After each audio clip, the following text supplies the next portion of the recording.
Saya barusan dari IKN.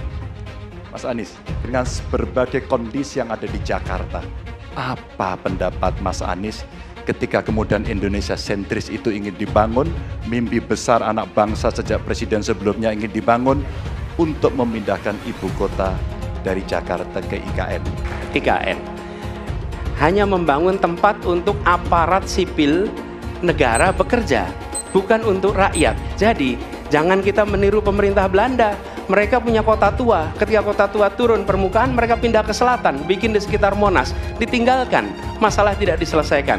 Kita harus menghadapi masalah dengan menyelesaikan. Apakah boleh saya simpulkan kalau begitu, Mas Anies dalam posisi yang oposisi terhadap beberapa kebijakan termasuk IKN, menolak IKN dilanjutkan? Mas Anies pernah jadi gubernur 5 tahun di DKI. DKI menerima indeks polusi tertinggi di dunia. Bagaimana dengan anggaran 80T, Pak Anies sebagai gubernur tidak dapat berbuat sesuatu yang berarti untuk mengurangi polusi? Terima kasih. Polusi udara tak punya KTP, angin tak ada KTP-nya. Angin itu bergerak dari sana sini. Ketika polutan yang muncul dari pembangkit listrik tenaga uap mengalir ke Jakarta, maka Jakarta punya indikator, karena itu Jakarta mengatakan ada polusi udara. Ya susah kalau kita menyalahkan angin dari mana saja ya. Kalau kita dengan gampang menyalahkan angin, hujan dan sebagainya, ya mungkin tidak perlu ada pemerintahan kalau begitu ya. Mas Anies.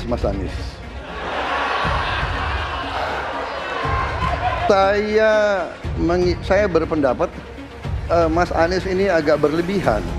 Mas Anies mengeluh tentang demokrasi ini dan itu dan ini. Mas Anies dipilih jadi gubernur DKI menghadapi pemerintah yang berkuasa. Saya yang mengusung Bapak.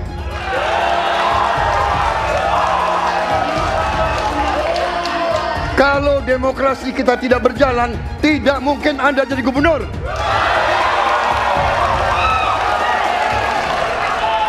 Kalau Jokowi diktator, Anda tidak mungkin jadi gubernur. Saya waktu itu oposisi, Mas Anies. Anda ke rumah saya, kita oposisi, Anda terpilih. Tujuannya bukan semata-mata tentang mentiadakan kekerasan. Karena damai itu bukan tiada kekerasan, damai itu ada keadilan. Itu prinsip utamanya, bahwa yang harus dihadirkan bukan tidak ada kekerasan, tapi keadilan. Tunggu dulu, aku mau jawab.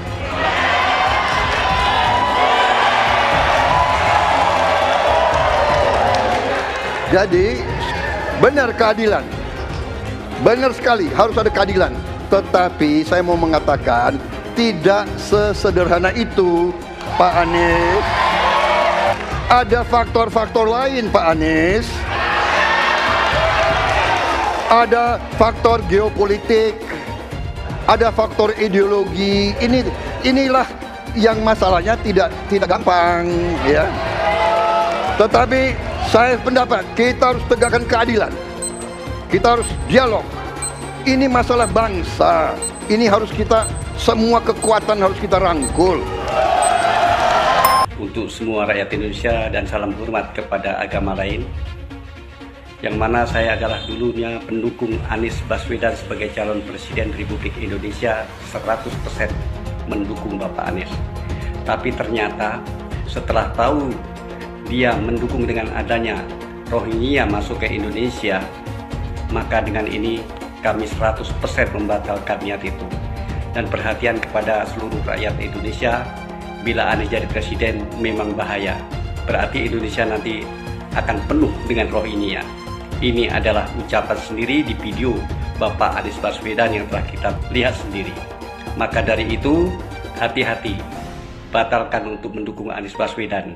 Hancur Indonesia ini. Karena dia mendukung dengan adanya masuknya Rohingya. Karena bila dia jadi presiden, berarti hancurlah kita semua rakyat Indonesia.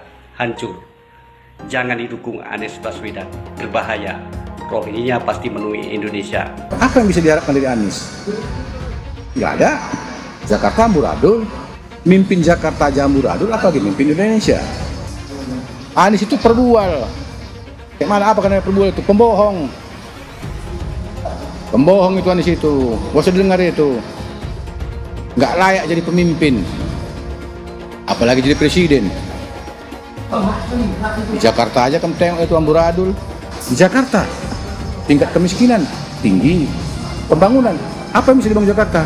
Satu puskesmas pun bangunnya nggak ada. Masjid aja nggak ada dibangun. Mau ibadah. Di mana-mana kelebihan bayar. Apa yang bisa dibangun Anies? Satu aja nggak ada. Satu saja tunjukkan apa yang bikin Anies dibangun di Jakarta. Ganjar belum kampanye saja tetap di atas, apalagi sudah kampanye. Anies yang sudah keliling Indonesia, yang naik jet pribadi, keliling, jangankan naik, makin nyungsep ke bawah. Nah, masyarakat sudah tahu siapa Anies. Anies, siapa di belakangnya? Oligarki, satu. HTI, FPI. Masyarakat Indonesia bukan cari orang Yaman. Indonesia mencari nyaman. Anies ini keliling-keliling Indonesia mau ngapain sih? Bingung saya ngelihat. Menawarkan perubahan tapi tanpa konsep dan gagasan. Apa yang mau dirubah dan perubahannya seperti apa? Apakah akan merubah negara Pancasila menjadi negara khilafah juga nggak jelas. Jadi perubahan apa yang mau ketawarkan Nis? Jadi jangan berharap dapat lotre lah Nis, tiba-tiba jadi presiden Indonesia. Nggak, Indonesia ini terlalu luas, terlalu besar. Jangan bermimpi lah. Bicara ke sana ke sini keliling Indonesia seolah-olah paham dan mengerti masalah negara. Lawang jadi gubernur aja 5 tahun kamu nggak ngerti masalah Jakarta. Apa yang kamu lakukan dengan Jakarta? Nggak ada Nis, nggak ada. Masalah Jakarta segitu banyak tak satu pun yang selesai. Yang ada malah kerusakan bertambah. Anies hendak jadi presiden, hendak mengadakan perubahan. Perubahan apa nak kau buat? Nak kau balik Indonesia ni telontang jadi telangkup. Yang sudah maju dipandang mata dunia, hendak kau manakan lagi? Apa yang makanya kalau nak baca itu pidato tu, hendak merubah Indonesia, sebutkan apa yang hendak dirubah. Jangan kata rubah ada, tapi yang hendak dirubah tak ada. Serupa dengan rekam jejak. Lihat rekam jejak. Apa rekam jejak kau di Jakarta? Apa yang kau jaga di Jakarta? Bukan yang ada kalau jaga di Jakarta kau bilang rekam jejak, seakan pidato dulu rekam jejak saja. Gaya orang nangkuk kau bodoh-bodoh saja, orang nak pidato kau pembodoh-bodohan. Kau anggap orang Indonesia ini bodoh semua, yang pintar orang Yaman. Yaman. Nantau kau Yaman salah nantau. Bila ingin melihat apa yang akan dilakukan seseorang ke depan, maka lihatlah rekam jejaknya. Karena rekam jejaknya adalah prediktor terbaik untuk masa depan. Pemilihan Gubernur DKI Jakarta yang kemudian memenangkan Saudara Anies Rashid Baswedan sebagai gubernur saat itu juga tidak lepas dari peran dan kedudukan dari HTI maupun FPI yang saat itu dianggap punya peran sentral dalam memenangkan Anies Baswedan. Hak konstitusional itu dirampas oleh rejim Jokowi.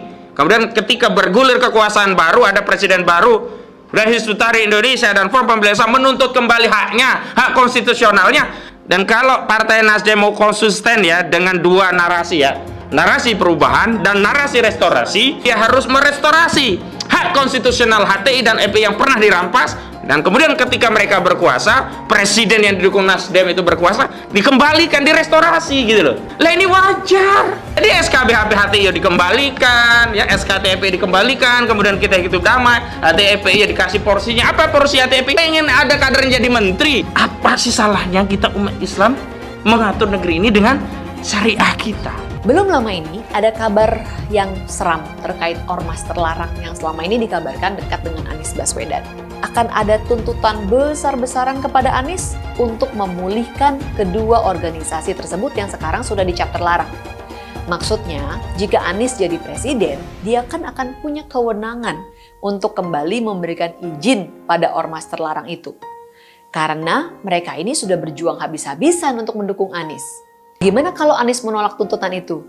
Tentu akan ada demo besar-besaran.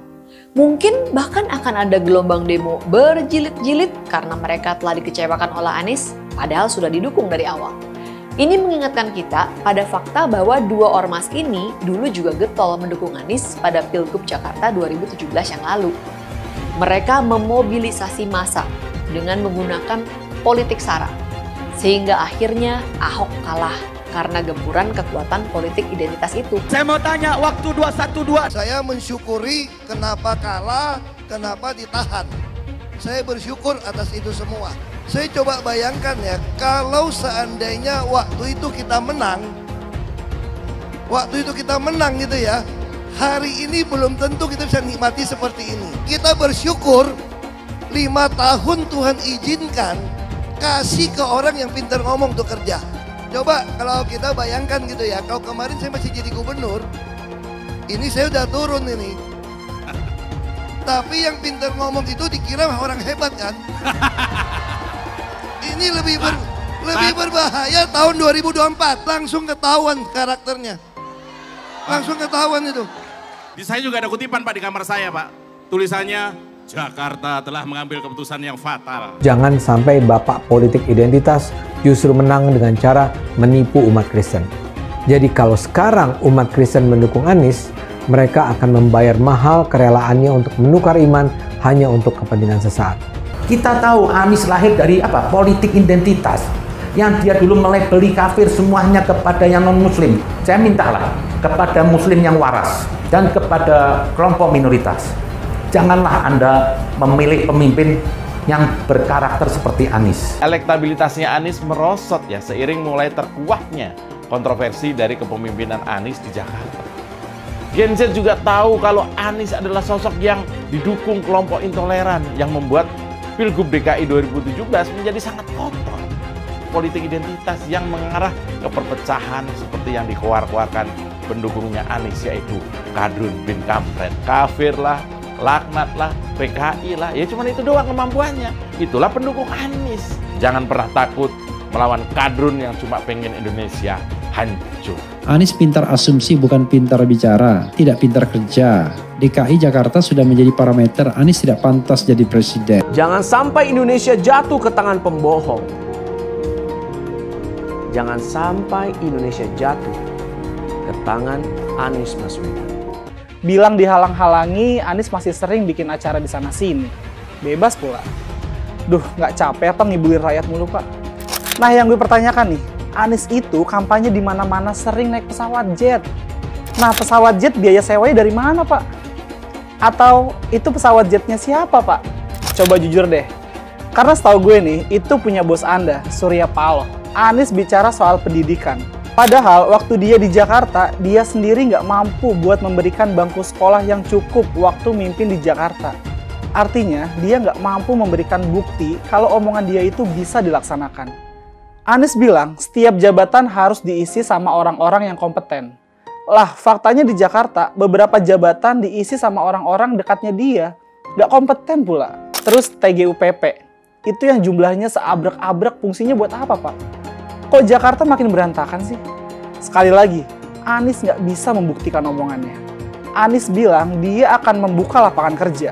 Yang dulu janjinya 200.000 lapangan kerja, ternyata cuma ngomong kosong, alias cuma janji palsu. Soal pembangunan yang berkelanjutan. Dia bilang di Jakarta dia udah meneruskan yang udah baik. Lu jangan percaya ya, itu ngibul. Faktanya nggak seperti itu loh. Belum lagi nih, program penanggulangan banjir. Jadi di daerah Jakarta itu ada daerah yang sebelumnya udah bebas banjir. Pas Anies mimpin, kok bisa-bisanya daerah itu banjir lagi? Gimana nggak banjir kalau kalinya udah nggak pernah dikeruk sama dibersihin, Pak? Kalau soal Jakarta, gue bisa bicara banyak deh. Jadi gue saksi bobroknya kepemimpinan Anies di Jakarta. Dan gue bisa pastiin, omongan manisnya Anies soal apa yang dia lakukan waktu mimpin Jakarta itu banyak ngibulnya. Presiden kita ini memecah belah umat. Kalau punya jejak pernah memecah belah umat, jangan dipilih. Kita lihat apakah pemimpin kita, calon pemimpin kita ini ya pernah menggunakan agama sebagai alat untuk memenangkan kepentingannya atau tidak. Kalau agama diperalat untuk merebut kekuasaan, jangan dipilih. Sekali lagi, kalau ada calon pemimpin yang punya rekam jejak memperalat agama untuk kepentingan politiknya, jangan dipilih. Maka kalau kalian pendukung saya, haram hukum yang membawa isu sara, haram hukum.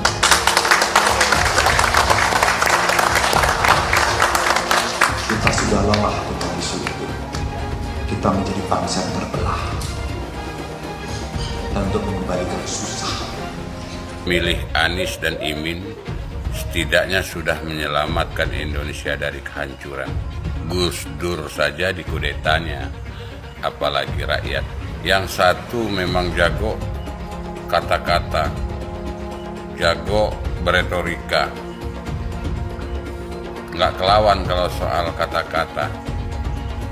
Di sisi lain, kita sama-sama melihat yang sudah ditulis pakai tangan dia sendiri, pakai hati dia sendiri, lagi dia ingkari, apalagi hanya mengandalkan kata-kata dan janji.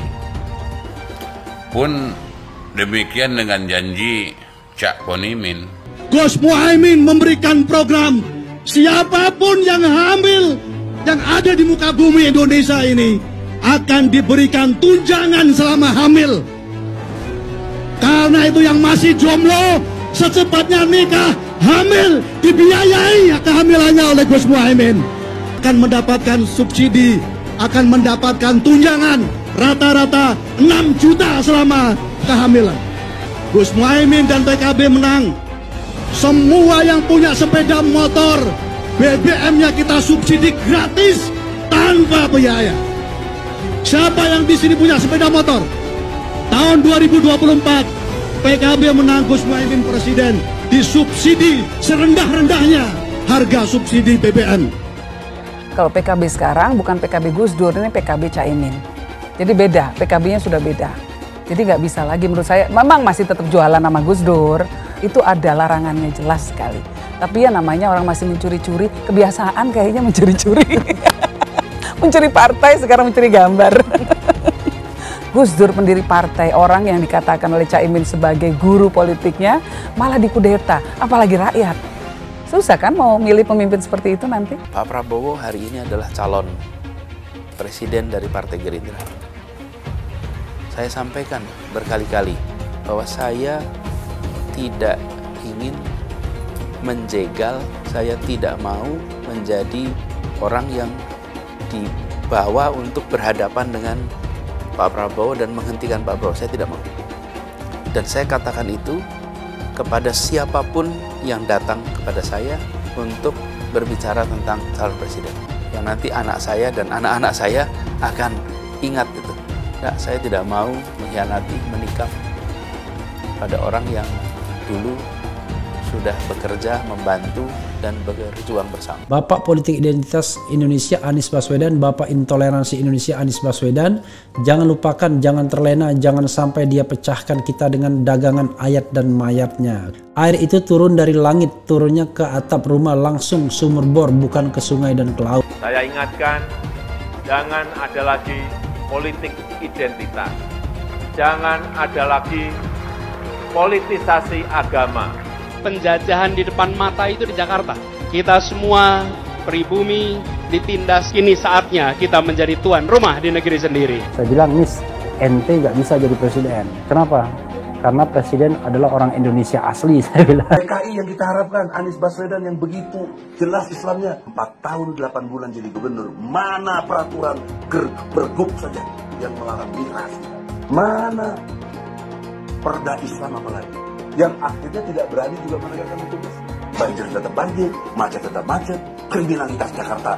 Anda tahu, 2 menit sekali terjadi pencurian. Sekarang orang sedang euforia, dia mau dicapreskan. Bagaimana umat terjebak lagi, bodoh lagi, masuk lagi. Kalau misalnya memang Anies itu mau maju dan dia tekad mau menegakkan hukum Islam dan menyatakan perlawanan, saya penuh. Tapi dia tidak lakukan itu. Jangan hanya konsentrasi pada pembangunan benda-benda mati yang indah difoto dan bisa ditunjukkan dalam 5 tahun hasilnya. Kalau kita mau menilai sebuah janji, maka lihat janjinya, lalu lihat kenyataannya. dulu janjinya apa ya? Dan ini aneh, betul-betul aneh. Ini bukan kampanye, tapi saya sampaikan sini. Di satu sisi menyiapkan jalur-jalur air untuk dikirim ke laut, di sisi lain di lautnya dipasang dengan pulau reklamasi, tinggal tunggu waktu jadi rob, air balik. Dan ini melawan sunatullah. Kenapa? Air itu turun dari langit ke bumi, bukan ke laut. Harusnya dimasukkan ke dalam bumi, masukkan tanah. Di seluruh dunia air jatuh itu dimasukkan ke tanah, bukan dialirkan pakai gorong-gorong raksasa ke laut. Jakarta telah mengambil keputusan yang fatal. Bukan banjir, itu memang parkir air. Bukan banjir, itu memang parkir air. Masyarakat berkeliling dengan membawa toa untuk memberitahu semuanya, termasuk sirine. KAI Bond 82 miliar. Apa alat transportasi yang dimiliki oleh hampir setiap orang? Alat transportasi yang dimiliki semua orang adalah kaki. Kalau seandainya orang Jakarta percaya Pak Anies jadi gubernur pun, saya berani jamin kok dia akan lakukan normalisasi yang sama seperti saya lakukan kok. Nggak usah bohong lah. Ketika air sampai di muara, maka siap untuk dipompa ke laut. Pancasila Soekarno, ketuhanan ada di pantai. Anak Tuhan dari mana? Kalau Yesus anak Tuhan, bidangnya siapa? Besok di seluruh wilayah Indonesia kami katakan damai. Iblis hanya menggoda orang yang beriman. Makanya jarang-jarang orang kafir kerasukan setan. Yang kerasukan setan itu orang baik-baik. Jarang, saya belum pernah nengok Cina kerasukan setan. Pernah tak Ahok itu kerasukan setan? Enggak, setannya juga. Karena sesama setan dilarang saling menggoda. Karena di salib itu ada jin kafir. Haleluya. Kepalanya ke kiri apa ke kanan?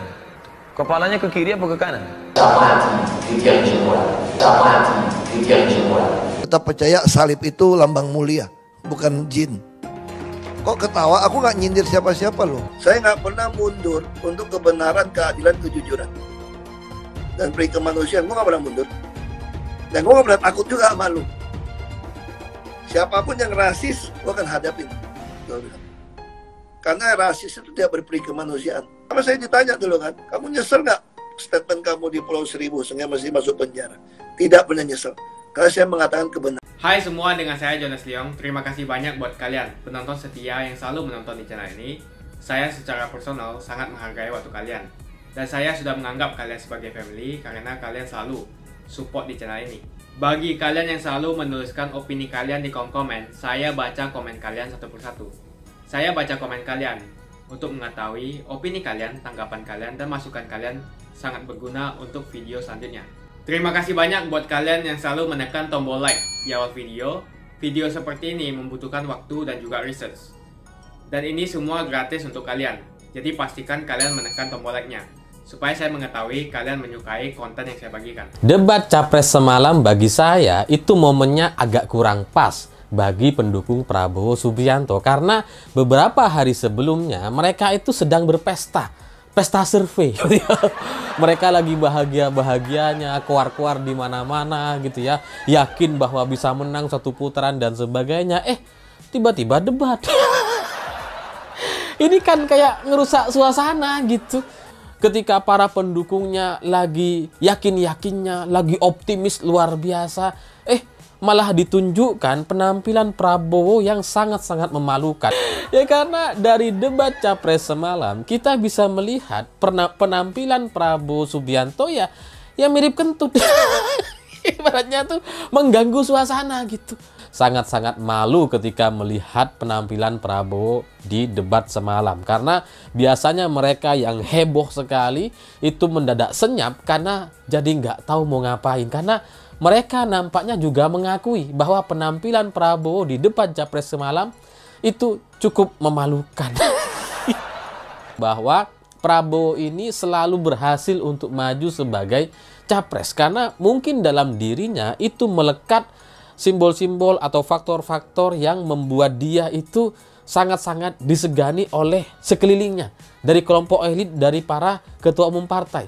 Ya karena Prabowo itu dikenal sebagai orang kaya, yang punya logistik, yang bisa membiayai kampanye. Kemudian dia juga adalah ketua umum dari partai yang cukup besar di Indonesia, yaitu Gerindra. Lalu kemudian dia sebagai Menteri Pertahanan. Itu semua melekat. Ketika Prabowo berdiri bersama Pak Ganjar dan Anies, ini mereka sejajar gitu. Ada di panggung yang sama. Melepaskan semua kekayaan dan sebagainya itu.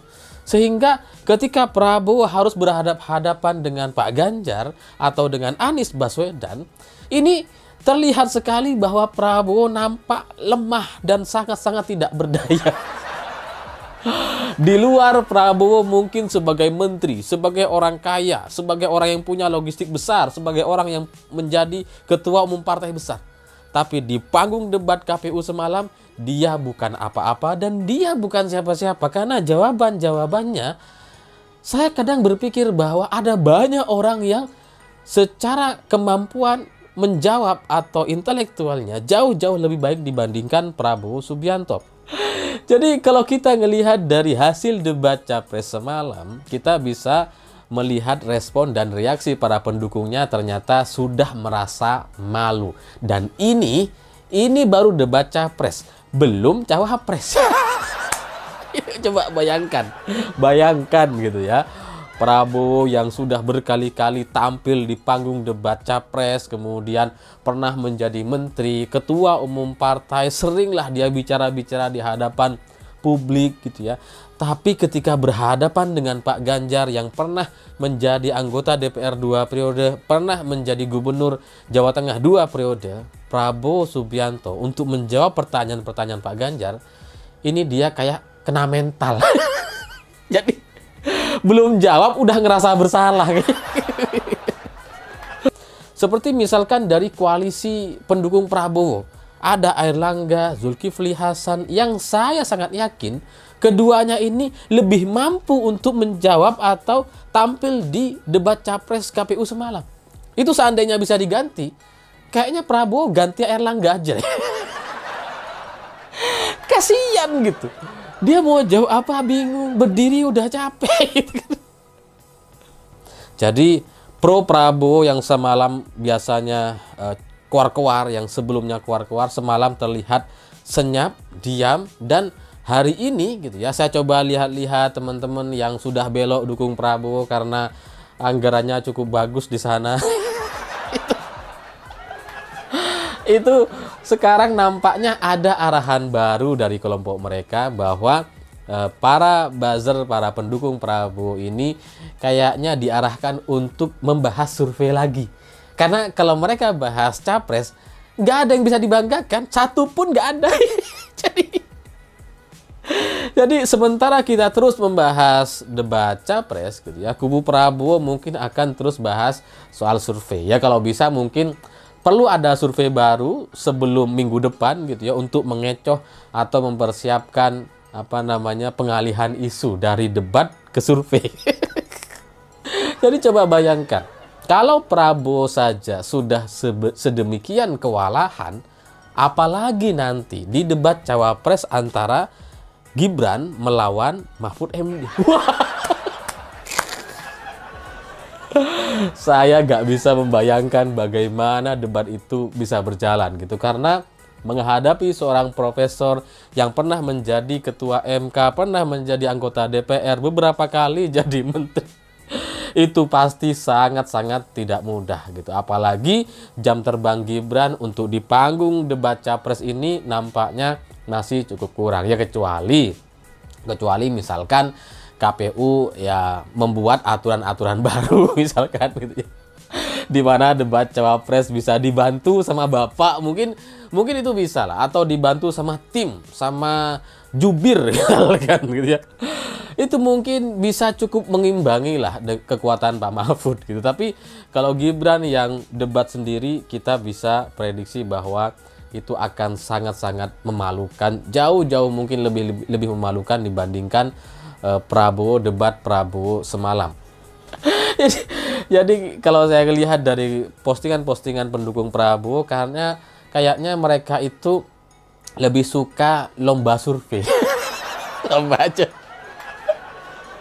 Ya, tapi dari sini kita jadi tahu kelemahan lawan dan kelebihan kita. Kelebihan kita di debat capres adalah kita punya sosok-sosok seperti Pak Ganjar dan Pak Mahfud yang sangat pengalaman, yang sangat paham soal permasalahan di Indonesia dan bisa memberikan alasan-alasan dan jawaban-jawaban atas segala pertanyaan dan persoalan yang coba disampaikan oleh kubu lawannya. Nampaknya kubu Prabowo jadi tidak berkutik dan jadi malu sekali untuk bicara soal Prabowo Subianto, sehingga dari sini elektabilitas 40% katanya itu kayaknya tidak akan bisa naik lagi, dan itu mentok segitu-gitu aja, dan itu artinya Prabowo sangat mudah untuk kita kalahkan kalau momen ini terus bisa kita pertahankan. Kalau Anies maju sebagai calon presiden, pasti dia akan menggunakan politik identitas. Ini adalah jawaban yang dilandasi dengan akal sehat dan melacak jejak politik di masa lalu. Ganjar misalnya, nasionalis tulen, PDIP tulen. Dia tidak akan mungkin memanfaatkan alasan agama, suku, ras untuk mengangkat dirinya atau menjatuhkan lawannya. Ini bukan saja karena elektabilitas yang sudah tinggi, tapi juga karena dia tidak mungkin mendorong masyarakat memilih dengan alasan identitas. Ganjar sebenarnya dikenal sebagai Muslim yang taat, tapi dia tidak akan mengangkat isu itu untuk memenangkan kursi kepresidenan. Prabowo apalagi, keluarganya pun multi agama. Dengan kata lain, mengingat Jokowi yang sudah tidak maju lagi, kali ini hampir pasti Pak Prabowo tidak akan menggunakan politik identitas agama. Jadi, kemungkinan satu-satunya yang menggunakan politik identitas adalah hanya Anies Baswedan. Pertanyaan itu lantas saja menimbulkan amarah di kubu Anies, salah satunya dari kelompok khilafah. Orang kepercayaan Anies menyatakan politik identitas adalah framing yang selalu dibangun untuk menyudutkan, padahal selama kepemimpinan Anies Baswedan sebagai gubernur tidak sekalipun Anies membeda-bedakan warga berdasarkan agama dan ras. Buat saya, apakah benar menyebut politik identitas itu adalah sekedar framing untuk menyudutkan Anies? Saya akan membantah pernyataan itu. Kubu Anies terus berusaha mengaburkan makna politik identitas. Mereka berulang kali bilang bahwa identitas adalah hal yang alamiah dalam kehidupan manusia. Jadi apa salahnya dengan menonjolkan identitas keislaman seorang calon presiden? Tapi saya yakin Anies tahu yang dimaksud dengan politik identitas adalah politik yang menggunakan agama sebagai alasan mengapa seorang kandidat harus dipilih atau mengapa seorang kandidat jangan dipilih. Politik identitas ini sangat berbahaya. Politik identitas membuat masyarakat menjadi tidak rasional dalam berpolitik. Yang menjadi faktor utama dalam politik identitas adalah agama. Seorang kandidat akan dipilih karena agamanya, terlepas dari apakah dia melakukan korupsi atau melakukan pelanggaran HAM. Ketika politik identitas digunakan, maka ini akan berpotensi konflik, karena usai pemilihan, konflik itu akan terus berlangsung dalam waktu yang lama. Masalahnya, ada alasan yang cukup kuat untuk menduga bahwa Anies sangat mungkin menggunakan politik identitas, yang memang dikatakan normal ketika menjabat sebagai gubernur DKI. Dalam proses menjadi gubernur, kubu Anies jelas-jelas menggunakan agama sebagai alasan untuk menjatuhkan Ahok. Anies jelas-jelas menggunakan agama sebagai alasan untuk menjatuhkan Ahok, sampai akhirnya Ahok dipenjara. Jadi ada track record sebelumnya bahwa Anies bisa menggunakan politik identitas untuk mencapai tujuannya. Anies sangat mungkin menggunakan politik identitas karena ini memang keunggulan komparatif dari Anies. Dia mungkin saja seorang doktor dari Amerika Serikat, tapi rekam jejak kepemimpinannya sangat tidak bagus. Dia gagal sebagai rektor Paramadina, gagal sebagai menteri, dan gagal sebagai gubernur. Jadi agama digunakan untuk membangun dukungan terhadap Anies. Itu saja opini saya. Pastikan Anda menekan like di video ini dan bagikan video ini ke teman dan family Anda supaya mereka mengetahui informasi ini. Jangan lupa tekan tombol subscribe dan bunyikan tombol loncengnya supaya kamu tidak ketinggalan info dari channel Jonas Leong. Dan saya akan jumpa kalian di video selanjutnya.